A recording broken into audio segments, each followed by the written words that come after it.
delete that fucking photo right now. The bride's perfectly manicured finger jabbed into my chest with surprising force. Her mascara was starting to run, leaving black streaks on her flushed cheeks. The $12,000 wedding dress didn't make her look any less threatening as she cornered me against the wall of the country club's coat check room. "I'm not deleting anything," I said, clutching my camera. I was hired to document this wedding, and that's exactly what I did. Her eyes narrowed to slits. "You think James is going to believe you? It's your word against mine. I'll tell him you photoshopped it." "We both know that's not what happened, Diana." I kept my voice steady despite my racing heart. "I saw you and Mike in the garden. It's all right here." I tapped my camera. "Do you have any idea who my father is?" Her voice dropped to a dangerous whisper. "One call and your little photography business will be finished in this town." The door flew open, startling us both. It was James, the groom, his face ashen. "What's going on?" "The officiant is waiting. Everyone's wondering where you are." His eyes darted between us, sensing the tension. This was it. The moment that would change all our lives. I could show him the photo right now, the image of his bride passionately kissing his best man behind the rose garden trellis just 30 minutes before they were supposed to exchange vows. Or I could stay silent, take my check, and walk away. I never planned to become the guy who ruins weddings. For 7 years, I built my reputation as one of Los Angeles' most sought-after wedding photographers. Celebrities, tech moguls, old money families, they all wanted Alex Reeves to capture their perfect day. I was known for 3 things: an impeccable eye for candid emotional moments, absolute professionalism, and complete discretion. That last part was crucial in my line of work. After shooting over 200 weddings, I'd seen it all. Nervous breakdowns, family feuds, drunken confessions, bathroom hookups between inappropriate parties. My job wasn't to judge or intervene. I was there to capture beauty and joy, to create a visual narrative that sometimes required strategic omissions. "The couple is paying you to tell their love story," my mentor once told me, "not to document evidence for divorce court." I lived by that code until my own marriage imploded spectacularly. Eliza and I had been together for 9 years, married for 5. She was a corporate attorney, brilliant, gorgeous, and as it turned out, unfaithful. I discovered her affair with her firm's managing partner by accident. The irony wasn't lost on me, the photographer who'd failed to see what was happening in his own home. Our divorce was finalized 3 months before the Harperchin wedding, the event that would become my professional Waterloo. The Harperchin wedding was exactly the kind of high-profile gig my business needed after the financial bloodbath of my divorce. James Chin, tech entrepreneur and heir to a banking fortune, was marrying Diana Harper, daughter of real estate developer Richard Harper. The wedding budget was rumored to be north of $2 million. My fee alone was enough to pull me out of the debt I'd accumulated fighting Eliza's shark of a lawyer. When I arrived at the Bel Air estate on that perfect June morning, everything seemed standard for a luxury wedding. The coordination team was running around with headsets, florists were transforming the garden into an enchanted forest, and the bride was sequestered in the main house with her team of stylists. I started with the usual detail shots, the dress hanging in perfect light, the meticulously arranged invitation suite, the rows of Christian Louboutin heels for the bridesmaids. Diana was still in hair and makeup, so I moved on to capture James and his groomsmen preparing in the guest house. That's where I first met Mike Sullivan, the best man. He was classically handsome in that East Coast prep school way, strong jaw, perfectly coiffed hair, and an easy confidence that bordered on arrogance. He was helping James with his bow tie when I entered. The man of the hour. Mike clapped James on the shoulder. "T-minus 3 hours until you're a married man." James looked nervous but happy. "Still can't believe she said yes." "Who wouldn't?" Mike laughed. "You're only a billionaire tech genius." Something in Mike's tone made me look up from my viewfinder. There was an edge there, barely perceptible. I snapped the photo anyway, James smiling earnestly while Mike's expression showed something else. At the time, I couldn't quite name it. The morning proceeded normally. I captured the bridesmaids toasting with champagne, the mother of the bride dabbing tears while looking at her daughter in the wedding gown, the garden transformed with thousands of white roses and orchids. The ceremony was scheduled for 4 p.m. At 3:15, I was taking photos of the ceremony site when my second shooter, Vanessa, radioed me. "Alex, the bride is asking for you. She wants some shots in the rose garden before the ceremony." I headed to the secluded rose garden on the east side of the property. It was a photographer's dream, a walled garden with climbing roses and a central fountain, bathed in perfect late afternoon light. But when I arrived, Diana wasn't there. I was about to radio Vanessa when I heard voices from behind the large trellis covered in white roses. Thinking it was Diana with her maid of honor, I stepped around the corner. And that's when I saw them. Diana and Mike in a passionate embrace, her hands in his hair, his arms wrapped around her waist, their lips locked in a kiss that was clearly not their first. My camera was already up, settings adjusted for the garden's light, and by pure professional instinct, I pressed the shutter. The sound made them break apart. Diana's eyes found mine, widening in horror as she registered what had just happened. "Alex," she said, smoothing her dress. "This isn't what it looks like." I finished for her. "I think it's exactly what it looks like." Mike stepped forward, his charm instantly transforming into intimidation. "Look, man, you need to delete that photo right now." "I was hired to document this wedding," I said, surprised by my own calm. "That's what I'm doing." "Be smart about this," Mike hissed. "You want to lose every high-end client in LA? Because that's what will happen if you don't delete that right now." I should have done it. That's what the old Alex would have done. The professional who minded his own business, who understood that his role was to create a beautiful fantasy, not expose ugly truths. But something had shifted in me since finding Eliza's text messages, since sitting across from her in mediation as she claimed our marriage had been failing for years, since realizing how many signs I had willfully ignored. "I need to speak with James," I said. Diana stepped between us. "You're just a photographer. This isn't your business." "It became my business when you decided to do this 90 minutes before your wedding," I replied. "James is about to make the biggest commitment of his life. He deserves to know." "Know what?" Diana's voice turned icy. "That his best man gave me a good luck kiss?" "Don't be ridiculous. That wasn't a good luck kiss." "It's your word against ours," Mike said. "And who do you think he'll believe? His oldest friend or some photographer he barely knows?" They had a point. I had no relationship with James beyond our 3 meetings to discuss wedding photography. Mike had been his roommate at Stanford, but I had something they didn't. "He'll believe the photo," I said, patting my camera. Diana's face changed, calculation replacing panic. "How much?" "Excuse me. How much to make this go away? Name your price." And there it was, the moment of truth. I could take the money, delete the photo, and walk away. No one would know. James would marry a woman who was cheating with his best friend, but was that really my problem? 3 months ago, I might have convinced myself it wasn't. "I'm going to find James," I said, turning to leave. Diana grabbed my arm, her nails digging in. "I'll destroy you. My father will make sure you never work in this town again." "Maybe," I conceded, "but I'll sleep better." What followed was a frantic chase through the estate. Diana and Mike pursued me while trying to maintain appearances, smiling at guests who were beginning to arrive, while hissing threats whenever we were out of earshot. I was looking for James, but the groom had apparently been pulled into some last-minute discussion with the wedding planner. Finally, Diana cornered me in the coat check room, where our confrontation was interrupted by James himself. The look on James's face as he stared at the photo is something I'll never forget. It was like watching someone's world collapse in real time. Confusion, disbelief, realization, and devastation, all in the span of seconds. "When was this taken?" he asked, his voice barely audible. "About 40 minutes ago," I answered. "In the rose garden." Diana immediately launched into damage control. "James, baby, it's not what it looks like." Mike was just what? James looked up from the camera display, his eyes red-rimmed. "Just kissing my fiancée on our wedding day." "It was a mistake," Mike said from the doorway. "You must have followed James." A moment of weakness. It didn't mean anything. James let out a hollow laugh. "A moment." He turned to Diana. "Is he telling the truth? Was this the first time?" The silence that followed was answer enough. "How long?" James asked. Diana's lip trembled. "James, please. All these people are here. Our families, your investors. We can talk about this later." "How long?" Each word was clipped, precise. "Since your Series B funding round," Mike finally admitted. "That weekend you went to Tokyo." 2 years. James staggered back like he'd been physically struck. 2 years of what?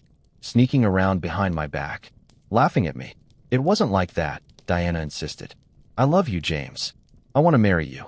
This thing with Mike, it's just physical. It doesn't mean anything." I'd never seen a man so utterly gutted. James looked at the woman he was about to marry like he was seeing a stranger. 300 guests are sitting out there, he said quietly. My parents flew in relatives from Taiwan. There are 4 different tech publications covering this. What the hell am I supposed to do now? I cleared my throat.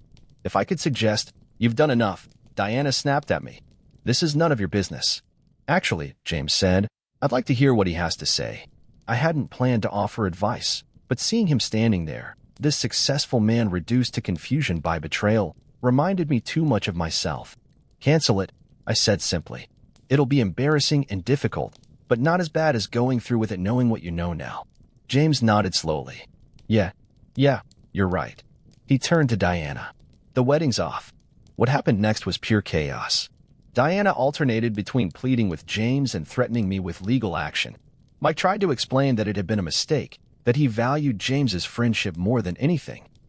James just walked out of the room, pulled the wedding planner aside, and instructed her to announce that the ceremony was canceled.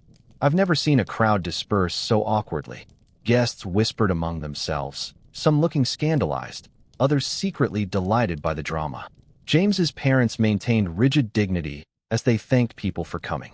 Diana's father cornered me by the valet stand, promising to end my career and sue me for breaching confidentiality. Through it all, I kept shooting. It wasn't the romantic fairy tale I'd been hired to capture, but it was real. The confused guests, the embarrassed family members, James sitting alone at what should have been the head table of his reception. I documented it all. When I finally packed up my gear, the sun was setting over the hills. Most of the guests had left. The catering staff was dismantling what would have been a lavish reception. James was still there, nursing a glass of scotch, his bow tie undone. You should probably go, he said when he saw me. Diana's father is on the warpath. I figured. I set down my camera bag. For what it's worth, I'm sorry. For showing me the photo, or for taking it? Neither, I said. I'm sorry this happened to you. But I'm not sorry you found out. He nodded, swirling his scotch. You know what the worst part is? Some part of me suspected. There were signs.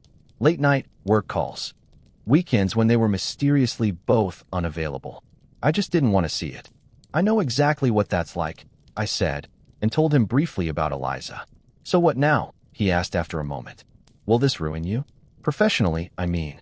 I shrugged. Probably. Once Diana's father starts spreading the word that I'm the photographer who tanks weddings, my bookings will dry up. I'll pay your full fee, James said.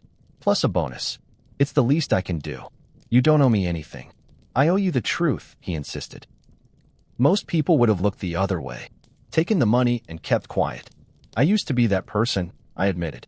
But after my divorce, I guess I realized how much damage secrets can do. James raised his glass in a toast to inconvenient truths. I didn't know it then, but that moment would mark the beginning of both the end and the rebirth of my career. True to his word, Richard Harper did his best to destroy me professionally. Within a week, 3 upcoming weddings had canceled on me. My phone stopped ringing. Former clients stopped referring me. The Whisper campaign was effective. Alex Reeves had breached the sacred trust between photographer and client. He couldn't be trusted. The rent on my studio in Venice became impossible to maintain. I downsized to a small home office, laid off my part-time assistant, and started applying for photography jobs at department stores to make ends meet. But then something unexpected happened. James Chen called me. I've been thinking about what happened, he said. About integrity and truth. I want to hire you again. For another wedding? I asked, confused. That seems optimistic. He laughed. No, not a wedding. I'm launching a new startup. It's a platform for verified reviews, a way for consumers to know they're getting truthful feedback about products and services. I want you to be our head of visual content. The job was a lifeline. It wasn't wedding photography, but it was creative work with a steady paycheck. More importantly, it was work based on the principle that had cost me my career, the value of uncomfortable truths. While working for James, I got an unexpected email from a former client, asking if I was available for her sister's wedding. I heard what happened with the Harperchen wedding, she wrote. My sister wants a photographer who won't sugarcoat things. Someone who captures real moments, not just pretty ones. Slowly, a new kind of clientele emerged. Couples who wanted authentic documentation of their day, not just the glossy highlight reel. I developed a new philosophy for my work. I would capture the reality of weddings, beautiful moments alongside awkward ones, genuine emotions rather than posed perfection. I created a gallery of work called The Beautiful Truth, wedding photos showing nervous grooms, bridesmaids comforting crying brides, families arguing, alongside moments of genuine joy and connection. It went viral in wedding photography circles. 6 months after the Harperton wedding disaster, I was contacted by a journalist from LA Magazine who wanted to do a profile on me, the wedding photographer who chose truth over tradition. The article changed everything. Suddenly, I wasn't a pariah but a pioneer of a new, more authentic approach to wedding photography. My calendar began filling up again, not with the lavish million-dollar events of before, but with couples who valued honesty above perfection. A year after the infamous wedding, I was shooting a small ceremony in Topanga Canyon when a woman approached me during the reception. "You're Alex Reeves, right? The photographer from the Harperton wedding?" I braced myself, expecting another industry person with an opinion about what I'd done. "That's me. I'm Catherine Chin. James is my brother." I nearly dropped my camera. "Oh, how is he?" She smiled. "Actually, he's good. Really good. The startup is taking off, and he's been seeing someone new. Someone genuine. I'm glad to hear that. He speaks highly of you, you know. Says you saved him from making the biggest mistake of his life." She handed me a business card. "I run a wedding planning company that specializes in authentic, meaningful ceremonies. No bridezillas, no status symbols, just couples who truly love each other. I could use a photographer with your perspective." That conversation led to a partnership that would redefine my career. Catherine and I began working together regularly, developing a reputation for creating wedding experiences that valued substance over spectacle. We complemented each other perfectly. Her practical organization and my artistic eye, her warmth with clients and my attention to authentic moments. Working together also meant spending a lot of time together, and over the months that followed, our professional relationship evolved into something more. Catherine understood the pain of betrayal. She'd gone through her own divorce years earlier, and we bonded over our shared belief in the importance of honesty in relationships. On our first official date, she asked me if I had any regrets about showing James the photo of Diana and Mike. Not for a second, I told her, even knowing what it cost me professionally. "It didn't cost you," she argued. "It transformed you. You're doing better work now than you ever did shooting those sterile society weddings." She was right. My photography had changed.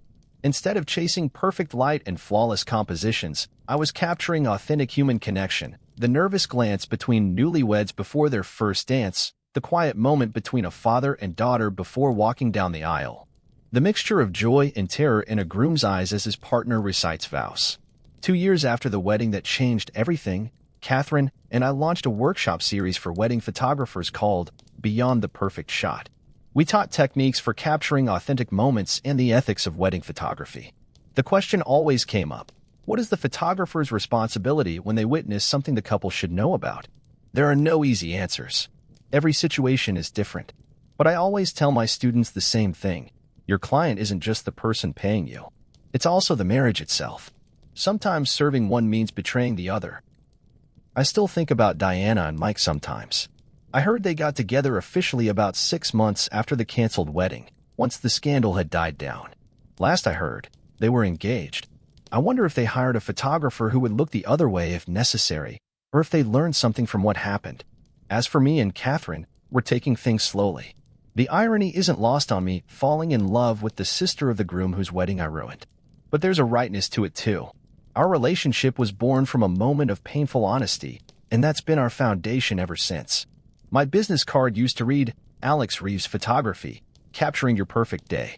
Now it says simply, "Alex Reeves, The Beautiful Truth." Sometimes I wonder what would have happened if I'd deleted that photo in the rose garden.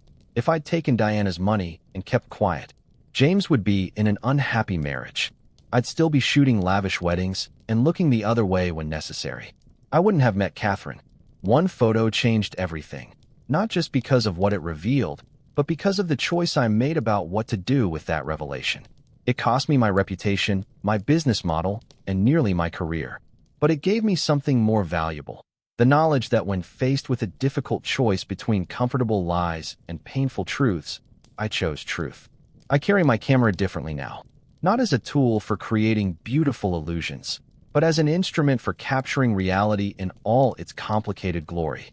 Because that's what love really is: not the perfect dress or the flawless table settings or the choreographed first dance. It's showing up fully, seeing clearly, and choosing each other anyway, flaws and all. And that's worth photographing. Let me know your thoughts in the comments below.